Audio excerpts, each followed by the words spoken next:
November 11th, 2012. A neighbor is found with a bullet in his skull.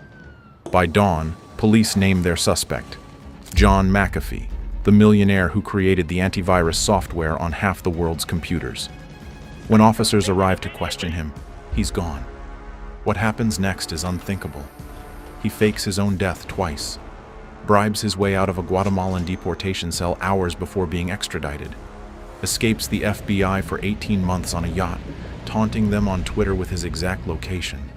Every time they close in, he vanishes. 3 countries issue warrants. Interpol joins the hunt. The US government deploys international resources to catch one man. And every single time, he outsmarts them. This isn't just a fugitive story, it's a masterclass in making the most powerful nation on Earth look like amateurs. How does one person stay free that long? And what happens when he finally gets caught? 1987, Silicon Valley. John McAfee writes 12 lines of code that will make him a fortune. Personal computers are proliferating, and so is a new threat, the brain virus, the first IBM PC virus, spreading through floppy disks like a digital plague. McAfee, a programmer at Lockheed, sees the panic and the opportunity. He writes a detection program in his spare time and names it Virus Scan. Within weeks, companies are calling. Within months, he quits Lockheed to sell his software full-time. McAfee Associates is born from the trunk of his car.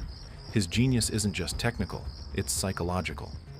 In a 1989 interview, he warns that computer viruses will cause companies to near collapse from financial loss, amplifying public terror precisely enough to drive desperate IT managers to his product. And the strategy works.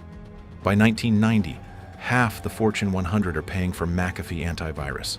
Revenue hits $5 million annually and doubles every 6 months. John McAfee becomes Silicon Valley royalty, the man who tamed the digital wilderness. But John despises the throne. Board meetings bore him. Quarterly earnings calls feel like prison. 1,000 bosses, he complains to friends, shareholders, regulators, lawyers, all demanding conformity. This is a man who got expelled from a doctoral program for sleeping with a professor's daughter, who got fired from an engineering job for arriving high on hallucinogens, who once hid behind a dumpster in a drug-induced panic. The same Maverick who hosted occult ceremonies and workplace sex contests at his company's headquarters just to antagonize convention. Corporate life is suffocating him. In 1993, he cashes out, sells his shares for $100 million, and walks away from the empire bearing his name. He's 48 years old and free. For a while, he drifts. Yoga retreats, ultralight aircraft, books on Eastern mysticism, but nothing satisfies him. By 2008, the financial crash evaporates most of his fortune. His net worth plummets from 9 figures to $4 million. The loss either humbles him or confirms his suspicions. He decides governments and institutions are parasites designed to drain individual freedom. "I'll never let the state own my life," he tells a reporter, and he means it. In 2009, John boards a plane to Belize. No extradition treaty, no IRS, and no rules. Just turquoise water, white sand, and the promise of absolute autonomy. He buys a beachside villa on Ambergris Caye, then a jungle compound near Orange Walk. He hires armed bodyguards, ex-convicts, and local muscle. He builds a makeshift lab to research herbal antibiotics, claims he's going to cure superbugs with jungle plants. He surrounds himself with teenage girlfriends, forms a compound of loyalty bound by money and fear. Locals whisper that the American millionaire is insane or dangerous, possibly both. By day, John pilots his ultralight plane over the reef. By night, he throws bonfire parties with automatic weapons displayed like party favors. He even starts a pharmaceutical company, Quorumex, to legitimize his jungle experiments. To outsiders, he's just another eccentric expat playing scientist. But something darker is fermenting. His business paranoia, once an asset, is curdling into isolation psychosis. He picks fights with gangsters over territory. He butts heads with neighbors over noise. But Belize, he will learn too late, is not a place where foreigners write their own laws. And the fuse is already lit. But before the explosion, What turns a millionaire tech genius into a jungle warlord? And why would a man who built his career on protection end up accused of the opposite? Speaking of protection, McAfee understood something most of us ignore. Your digital life is constantly being watched. Every search, every click, tracked and logged. That's where today's sponsor, Surfshark VPN, comes in. Look, I spend hours researching stories like this one, digging through international databases, accessing geo-blocked sources. Without a VPN, my ISP sees everything, websites track my location, and honestly, researching fugitives and government operations, that's the kind of browsing history you want encrypted. Surfshark masks your IP address, encrypts your connection, and lets you access content from anywhere in the world. Whether you're streaming and want to unlock geo-restricted libraries from other countries, researching sensitive topics, or need Surfshark Alert to monitor if your personal data has been leaked in a breach, it's essential. Right now, go to surfshark.com/blackfiles or use code blackfiles at checkout to get 4 extra months. Plus, there's a 30-day money-back guarantee so you can try it with zero commitment. Because if McAfee taught us anything, it's that privacy isn't paranoia anymore. It's survival. April 30th, 2012. The gang suppression unit hits McAfee's compound with military precision without any warrant shown. Officers in tactical gear storm the property, lining up McAfee, his girlfriend, and his staff against a wall at gunpoint. His dogs, 4 massive mastiffs bred for aggression, charge the intruders. An officer shouts a warning. One dog lunges, growling. A shotgun blast drops the animal mid-stride. "You killed my fucking dog!" McAfee screams, eyes wild. The officers pin him face down in the dirt. They loot every structure for 6 hours, overturn lab equipment, confiscate rifles and pistols, seize bottles of chemicals McAfee claims are antibiotic compounds. At the end of the raid, 0 drugs are recovered. The only charge is possessing an unlicensed firearm, a paperwork misdemeanor. They haul him to Belize City anyway, throw him in the piss house, the Belize Central Prison's holding tank, named for the open sewer that runs through it. McAfee spends one night there, bribing a guard with a $100 bill for a single cigarette, using a garbage bag as a belt because they confiscated his. He's released the next morning without charges. But the damage is done. A switch flips. John decides the government wants him dead. Is he paranoid? Maybe. Is he wrong? That's harder to answer. After the raid, he sleeps with a Glock under his pillow. He installs tripwires and cameras around the compound. He starts babbling to visitors about assassination plots, about cartels and corrupt police working together. Belize's prime minister will later call him extremely paranoid, even bonkers. John wears it as a compliment because only the paranoid survive. Meanwhile, 50 yards away on Ambergris Cay, a quieter conflict escalates. Gregory Fall, a 52-year-old expat from Florida, moved to Belize for silence and sunshine. Instead, he got John McAfee as a neighbor. McAfee's 9 dogs roam the beach freely, barking through the night, occasionally biting tourists. Fall files complaints with the mayor, noise violations and dangerous animals complains. He confronts McAfee directly. "Control your dogs or I'll take care of them myself." John refuses. He needs the dogs for security. The feud simmers for weeks. Then, on November 9th, 2012, something breaks. That night, McAfee's dogs start foaming at the mouth. One by one, 4 animals collapse, convulsing. By dawn, they're dead, poisoned. John is devastated, then enraged. He orders his staff to shoot the dying dogs to end their suffering. He grabs his pistol and paces the compound, seething. Someone sent a message. Maybe the cartels. Maybe that gringo neighbor who threatened them. 24 hours later, November 10th, 2012, a single gunshot cracks the night air on Ambergris Cay. Neighbors hear it, dismiss it as firecrackers or a car backfiring. The next morning, Sunday, November 11th, a housekeeper finds Gregory Fall face up on his villa floor in a pool of blood. A 9mm round through the back of his head, execution style. His laptop and cell phone are missing. The island freezes in shock.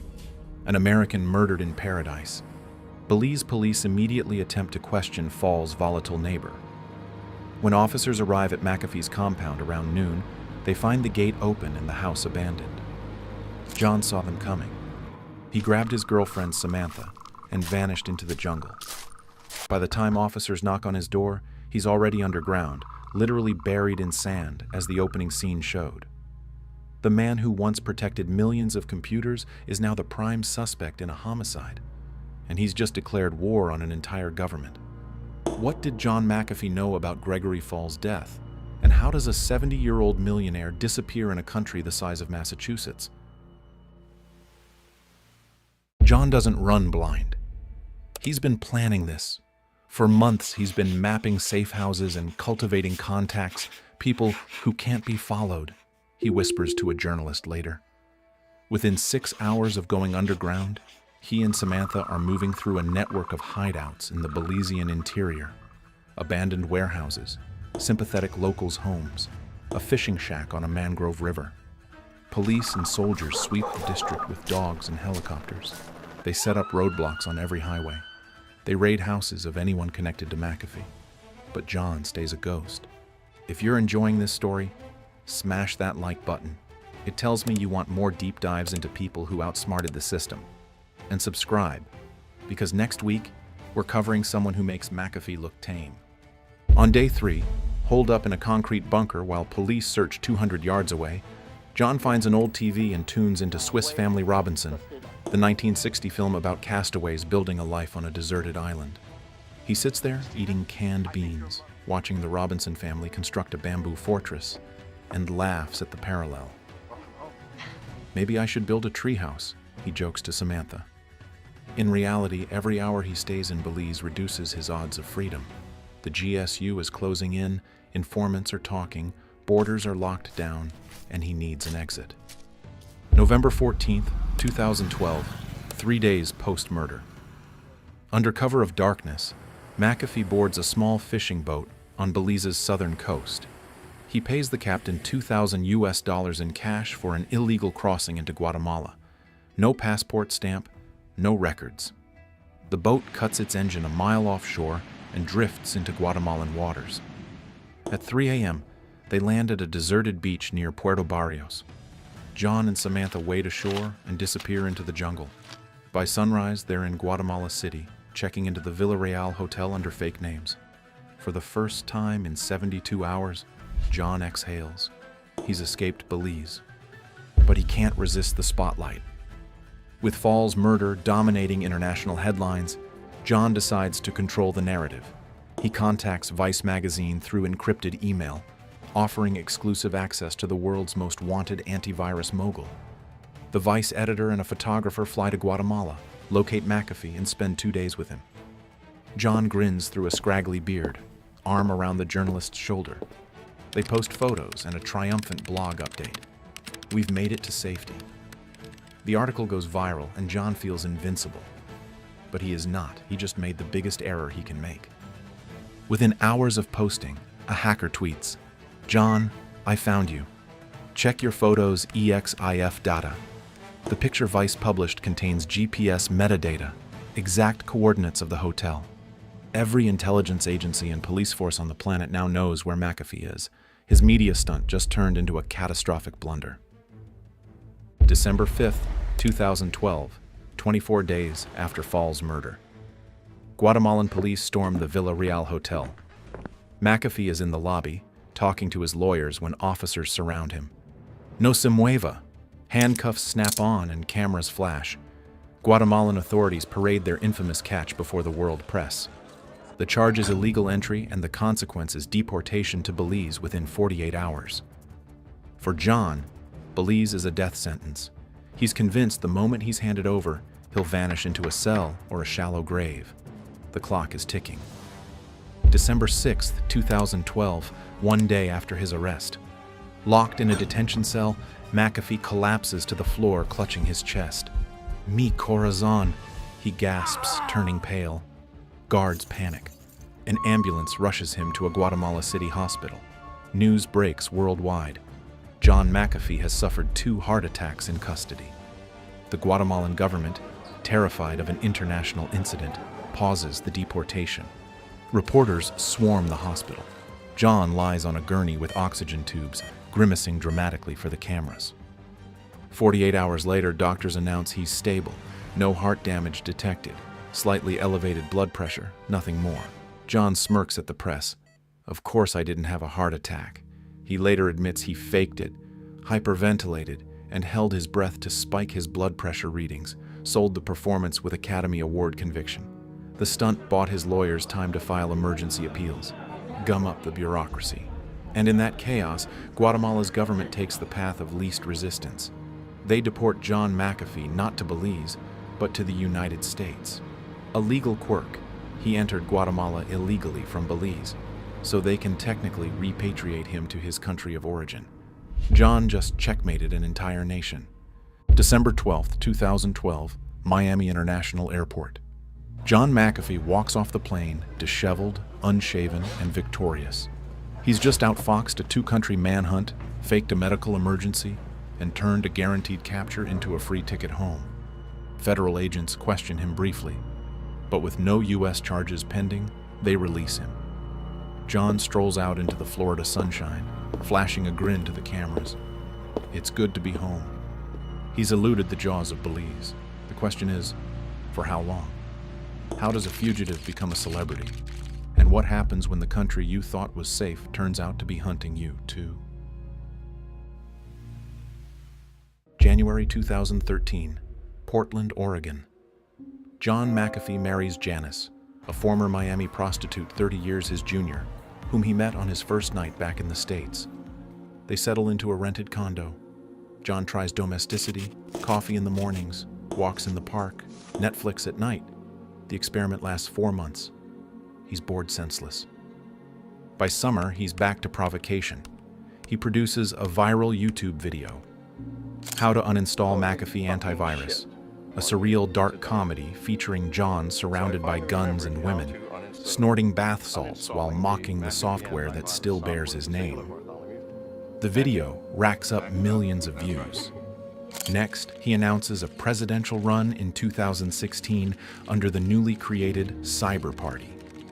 The campaign platform is crazy: legalize drugs, abolish the IRS, encrypt everything. He polls at 0% but generates headlines. John McAfee isn't living, he's performing.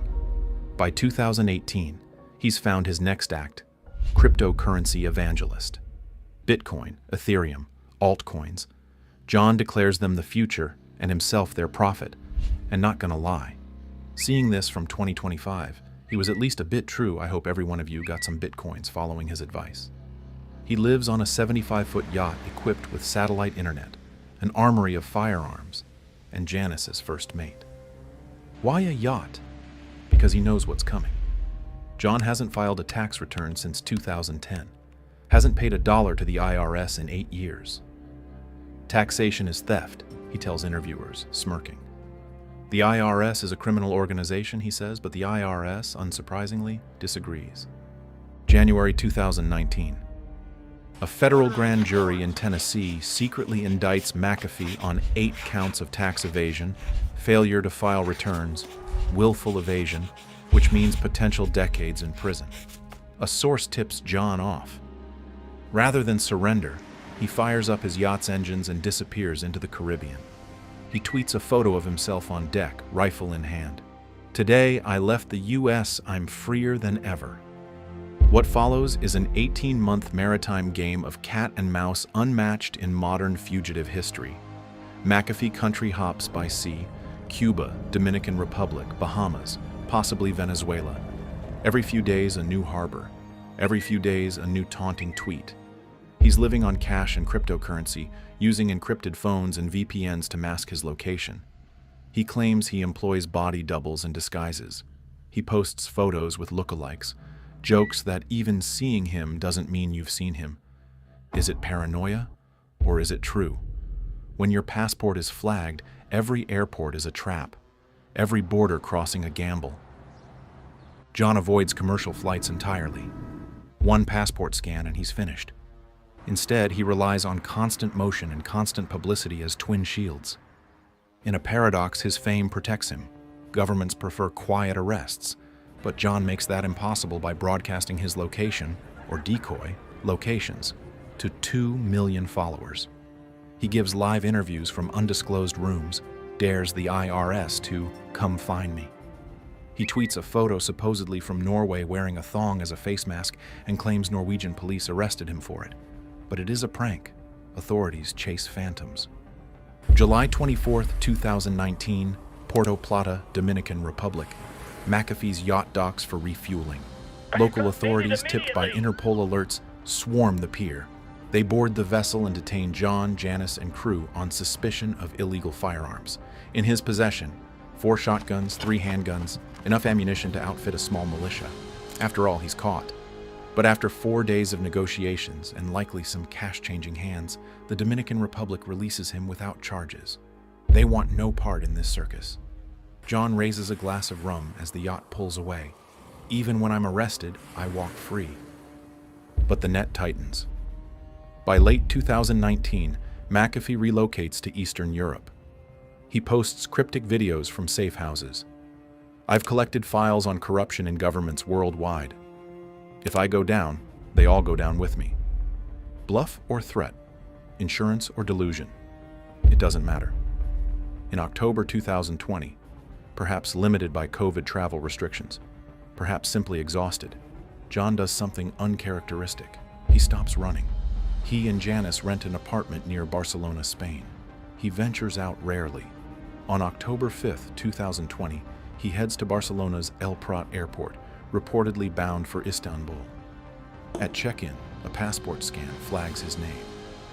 Within minutes, Spanish police surround him. After years of high-seas evasion, after outsmarting police in 3 countries, John McAfee is arrested at the request of the U.S. Department of Justice. The game is over, or is it? And what does a man who vowed never to be caged do when the cage finally locks? June 23, 2021, Brian's 2 prison, Barcelona. John McAfee, 75 years old, sits in a concrete cell awaiting extradition to the United States. He's been locked up for 8 months. No guns, no gadgets, no Twitter on demand, just walls and time. Through his lawyers, he manages sporadic tweets. In one, he writes, "I'm content here. I have friends. But know that if I hang myself, a la Epstein, it will be no fault of mine." The reference is unmistakable. Jeffrey Epstein, the financier found dead in a federal cell under suspicious circumstances. By the way, you want a video of him? Let me know in the comments. John's followers take note. He'd even gotten a tattoo months earlier. $WACD, claiming he'd been warned of a plot against him. To the public, he insists he will not commit suicide. To the Spanish court, he insists the charges are politically motivated, that he's a dissident being persecuted for speaking against government overreach. The court is unmoved. U.S. prosecutors work through diplomatic channels, building their case. The charges are severe: 8 counts of tax evasion, millions owed, potential life sentence given his age. Separate fraud charges allege he manipulated cryptocurrency prices through pump and dump schemes, defrauding investors. McAfee knows if extradited, he'll die in an American prison. He tells a confidant he will not permit that fate. Still, in messages to Janice, he remains defiant. "I have no fear of what's coming." And perhaps he believes it. On June 23, 2021, 1 p.m., the Spanish National Court signs John McAfee's extradition order. Within the hour, a court officer delivers the news to Brian's 2. John is informed he'll be transferred to U.S. custody imminently, possibly within days. He calls Janice, "I love you. I'll call you this evening." But there is no evening call. At approximately 7 p.m., guards conducting a routine check find John McAfee hanging from a bedsheet in his cell. Paramedics arrive within minutes. They pronounce him dead at 7:23 p.m. The official cause is suicide by hanging. He was 75 years old, caught at last, but never tried. But you thought this ends here? No way. Not for his supporters. Janice publicly insists John was not suicidal, that he was upbeat in their last conversation, that the timing, hours after the extradition order, is too convenient. Spanish authorities conduct an autopsy. Toxicology shows no drugs. Cause of death confirmed, asphyxiation consistent with hanging. The investigation rules it suicide. But conspiracy theories flood the internet. Did John have files on powerful people? Was he silenced? Or did he orchestrate one final trick, fake his death, escape into legend? The most tragic possibility. The man who vowed never to yield simply made the only exit left on his terms. John McAfee's body remained in a Spanish morgue for months while legal battles over his estate unfolded. Even in death, his story resisted closure. Here was a man who built an empire on fear, who turned paranoia into profit, who fought the law for a decade and mostly won. He lived as a digital age outlaw, hopping borders and thumbing his nose at governments, transforming his life into performance art. He once said, in a rare, quiet moment, "It's better to live one day as a lion than 1,000 years as a lamb." And if you think John McAfee's story is wild, you haven't seen anything yet. Check out my previous video, The Man Who Outsmarted the NSA, where we dive into another fugitive who made the feds look like amateurs. Click it now.